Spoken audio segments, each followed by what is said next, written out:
Happy weekend everyone ဒီနေ့က Saturday ဆိုတော့ market ပိတ်ရက်ဖြစ်ပါတယ်ဆိုတော့ဒီအိမ်နေမွေးဆိုလို့ ਨੇ ရှုပ်ပါနေတဲ့ headband လေးကိုသိခံပြီးတော့ကြည့်ပြပါဒီနေ့ ugly true အမှန်တရားတစ်ခုကိုပြောပြပါမယ် trading နောက်ကမလိမ်မညာပဲပေါ့နော်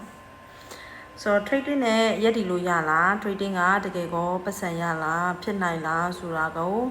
ဝန်ခံပါမယ်မနိုင်ပြပါမယ် sharing လုပ်ပေးချင်ပါတယ် false hope တွေမပေးချင်ပါဘူးဒီလောကထဲဝင်ချင်တဲ့သူတွေရောအခုမှစဝင်တဲ့လူတွေရောစိတ်ဝင်စားတဲ့လူတွေရောဘယ်ရမှအလွယ်တကူမရဘူးပေါ့နော်ဆိုတော့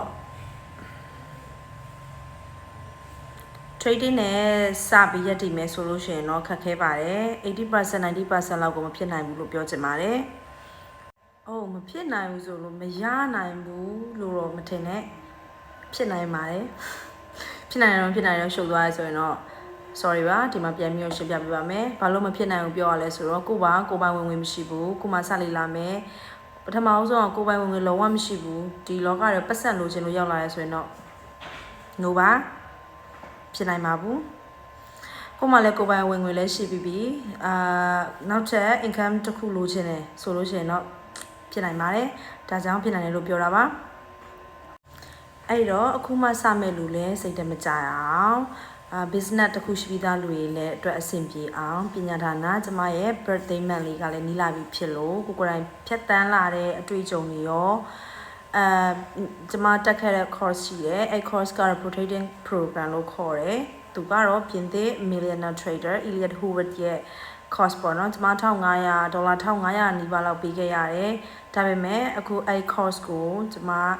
free ပေးမှာဖြစ်ပါတယ်အားလုံးအဆင်ပြေအောင်လို့သူက basis ကနေ advance ထိအားလုံးပါပါတယ်အခုမှလေးလာမဲ့သူကိုလေးလာပြီးသားလူတွေကိုအရန်အဆင်ပြေတယ်ကျမလည်း course တစ်ခုကိုပဲဆိုဆက်မြဲနဲ့ practice ကpractice again and again လုပ်ပြီးတော့လေ့လာခဲ့တာဖြစ်ပါတယ်ဆိုတော့အသေးစိတ်ကိုကျမရဲ့ pro trading program Facebook page ရှိပါတယ်အဲ့ရနေလည်းမေးလို့ရပါတယ်ကျမရဲ့ TikTok လည်းရှိပါတယ်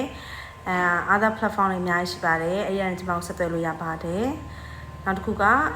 ဒီ page လေးကို like and follow and subscribe လုပ်ခဲ့ပေးပါအောင်ရှင့်ကျေးဇူးတင်ပါတယ်